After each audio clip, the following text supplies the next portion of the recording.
start with the latest news break coming in on the deadlock that persists between Pakistan and the IMF.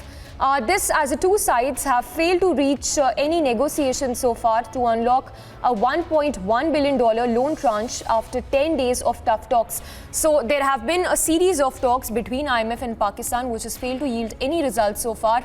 So from what it appears, there's no solution in sight as of now. The development, of course, comes as negotiations took place between IMF and Pakistan on 31st of January till 9th of February, which is today. In fact, on Thursday, we have a senior executive editor, Abhishek Kapoor, joining us. Abhishek, if you can give us your insights, your reading. Is there any solution in sight for Pakistan? What is the kind of bailout package that Pakistan is looking at this point in time? First thing, Samiksha, that this was the fourth round of talks between the two sides in about 6 months' time. And like earlier, this time as well, they have been inconclusive. The fact that an IMF team traveled to Islamabad and spent 10 days there in the negotiation shows the scale of difficulty that the lending institution is facing in terms of agreeing to Pakistan's request to bail its economy with just about $1 billion of loan. This is, of course, part of a larger $3 to $5 billion rescue plan, but as of now, it's stuck at about $900 million.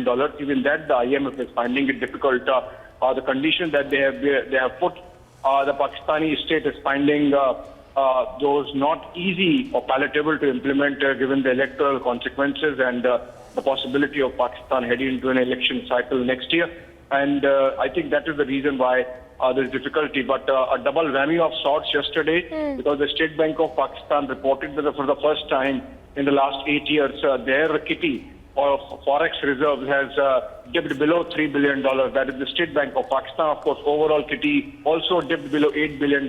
That's also for the first time in the last 8 or 9 years. So, the very critical state of the Pakistani economy, and the IMF team that was there are not really convinced that the government has done enough there to make them dole out another round or tranche of $900 million or $1 billion of loan. They have said that they'll go back to Washington, D.C. and deliberate with the team there and then decide whether to release the money. So obviously, precariously perched Pakistan, the Damocles sword still hanging, with the talks remaining inconclusive. Yes. Abhishek, stay with us. Just a follow-up question. One of those conditions that was put out by IMF was for Pakistan was to cut its defense budget. Did Pakistan agree on that specific term of IMF? Well, that's a no-go area, So Shehbaz Sharif is nobody to be discussing or agreeing to that. That consent has to come from Rawalpindi. So obviously, given the fact that it's the chief of army staff who really decides which way Pakistan goes. And in fact, yesterday only, Samiksha, since you asked, there were rumors of grapevine that General Asim Munir, the chief of army staff of Pakistan, he might travel to Washington, D.C., which means that this is a double confirmation that the talks have not really made headway, and the Pakistani army does not want to give up on the privileges and take the cut. And that's why maybe the Pak army chief might travel to D.C. to convince, please leave the army aside and then go ahead with the loan.